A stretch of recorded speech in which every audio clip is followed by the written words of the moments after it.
What is up, my friends? You are very welcome along to Wednesday evening's Anfield Agenda News Roundup. We're going to be focusing on two main topics today: the Marc Guéhi race and Liverpool's managerial future, as Xabi Alonso's future and a potential move to Liverpool is in our own hands. I'll take you through that and lots more over the next few minutes. We'll also be discussing Yan Diamonde. We'll be talking about Luis Enrique and a few other bits and pieces that we hope keep you right up to date with where you need to be with all things regarding Liverpool Football Club.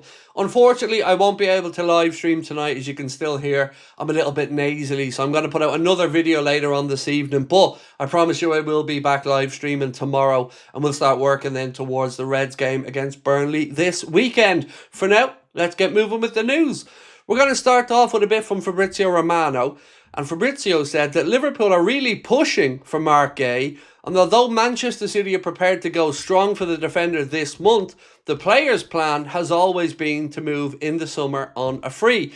And look, that's great news to hear from me, because as I said to you guys a couple of weeks ago, my understanding then was that Marc Guéhi had given his word to Liverpool that he would join in the summer. Now, that's not what Romano said there, and I'm not trying to misquote him, but what he did say was that Marc Guéhi's plan had always been to move in the summer.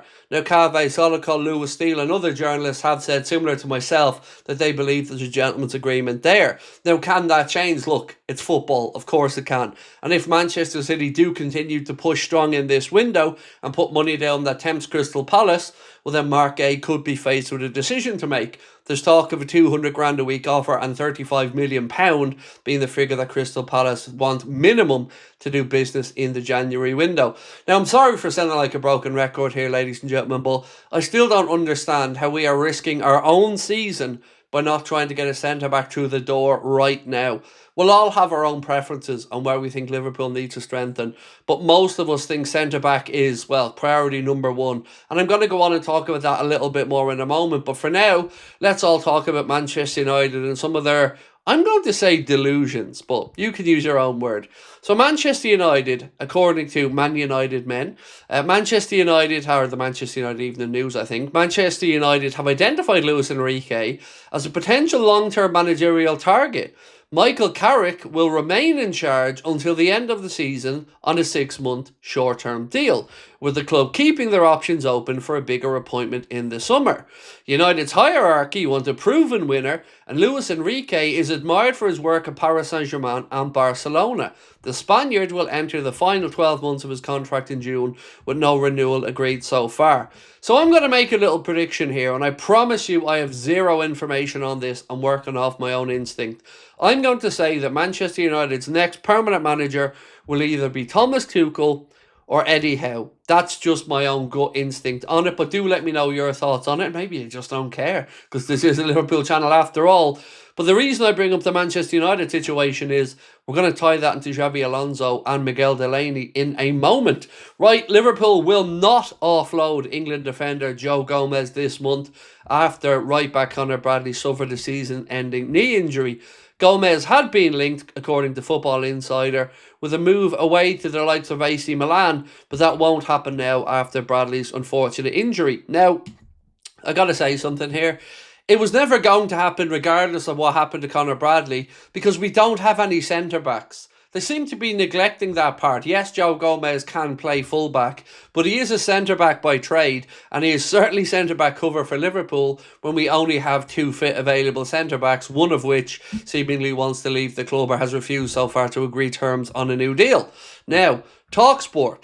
They say that Manchester City are preparing to make an offer for Crystal Palace and England centre-back Marc Guéhi before the end of the January transfer window, but are unlikely to meet Crystal Palace's asking price of above 35 million. Now, as I've said before, I don't know what Liverpool are doing. I don't know why Liverpool aren't going to move. I'm going to give you a piece from Ian Doyle in a moment that, well, I'm going to try to pick apart because it doesn't make sense to me. But for now, let's concentrate on Federico Chiesa for a moment, because Gazzetta Italia have said Chiesa is willing to take a pay cut from his €6 million a year salary in order to get the deal done between Juventus and Liverpool and to get that moving.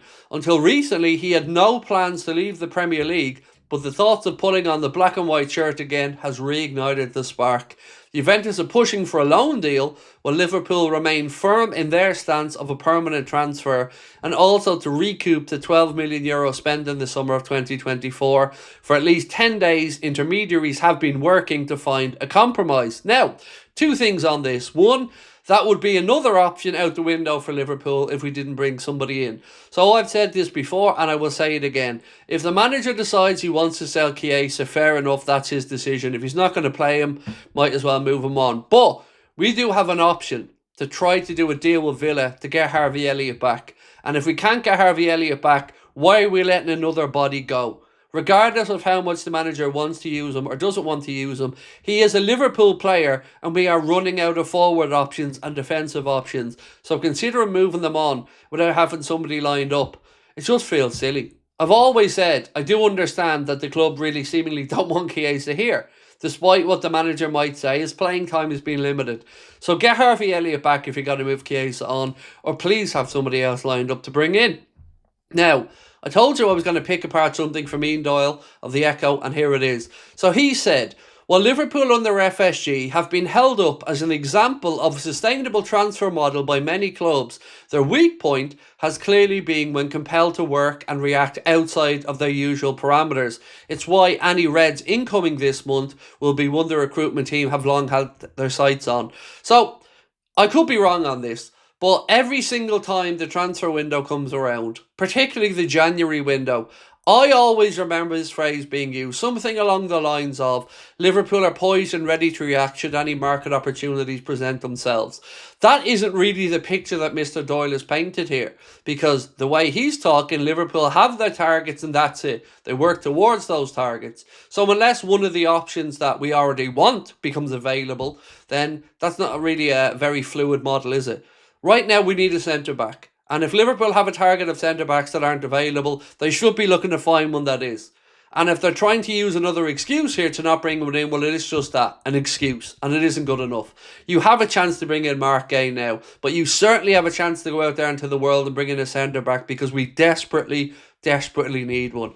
Wherever you are on the managerial front, whether you want Arna out or you want him to stay, I think we'll all agree this season would give us a better chance of success if we have enough bodies at centre-back to cope with the rigours of what's to come over the next few months. Still in the FA Cup, 4th round against Brighton. Still in the Champions League with 2 huge games to come, which could mean we either have 2 more or 2 less games to play in that competition before the proper knockout stage starts. So much to go through, ladies and gentlemen, but yeah, still no movement in the transfer market, and it isn't good enough. I don't know who to blame on this one because I don't want to point the finger at the owners because they have backed the manager with a lot of money in the summer, but something here isn't right. We need a centre-back and we need one in very, very quickly. So Spurs have tried to sign Yan Diamonde this January, but it wasn't possible. The message from Leipzig is that Diamonde will not leave the club this winter, and this summer could be a different story with Manchester United, PSG, Bayern Munich also sending scouts to watch him. We know that Liverpool have kept their eye on him as well. Now, Miguel Delaney has said that the independent journalist Miguel Delaney reported this week that a source at a major European club has told him that Manchester United should appoint Xabi Alonso. I know. I'll wait. You'll need a minute, won't you? Because you're probably laughing out loud as much as I did when I read this article. Delaney revealed on the Independent Sports YouTube channel, somebody in another major club, another Super League club, said, well, I mean, the sort of appointment that Manchester United should be immediately looking towards because, as they put it, he is an Arne Slot, Mikel Arteta level coach who has the potential to become an elite coach. Mikel Arteta level coach. You mean the guy who's won 1 FA Cup in nearly 6 years? That's the standard bearer of top coaches in world football now. Cool. We'll see if he delivers big trophies this year. But for now, the idea of Xabi Alonso going to manage Manchester United, can you see that happening? Because it would mean he will never manage Liverpool Football Club. So I can't see a world where it does happen. As a Real Madrid-leaning Spanish publication, has claimed that Spurs and Manchester United would find it tough to convince Alonso, noting that it would ruin his chances of a move to Liverpool. And look, Miguel Delaney is a wonderful, wonderful journalist who I hold in the highest of regard. But I'm sure even Miguel had a little chuckle at the idea of Alonso going to Manchester United. Now, I said at the start of this video that Alonso and his future is in our hands, and that is exactly what the Express is reporting. Right now, the cards appear to be in Liverpool's hands with regards to the appointment of Xabi Alonso, and I'm going to urge that our club get this done. It may be in the summer. They may give Arne the rest of the season. But again, there's been no talk of Arne contract renewal. I don't think he's going to turn this round. And I want Xabi Alonso to be brought in, or Luis Enrique. Either one of those two. And I'm saying bye-bye to Arne Slot. And I don't think I'm going to change on this one. If he wins the Champions League, yeah, maybe. But that's a big if. That's a big stretch. An FA Cup wouldn't change my mind personally. And the style of football, it's boring. And it just is. Wherever you are in the Liverpool managerial merry-go-round, or whether you're Arne in or Arne out, everyone I speak to says the same thing. It's hard, it's tough going, and it isn't easy watching the Reds these days. So, my friends, that is it for now. I hope to have more news on the managerial front for you tonight at 9 o'clock. We'll be talking a little bit about Eddie Howe as well then, so do keep an eye out. And, of course, I will be back live with you guys tomorrow. I sincerely apologise that I can't get back sooner, but I don't want to do what I did the other day. Come back before I'm ready, and then end up with a few more days off work. So until then, much love as always. We'll talk soon.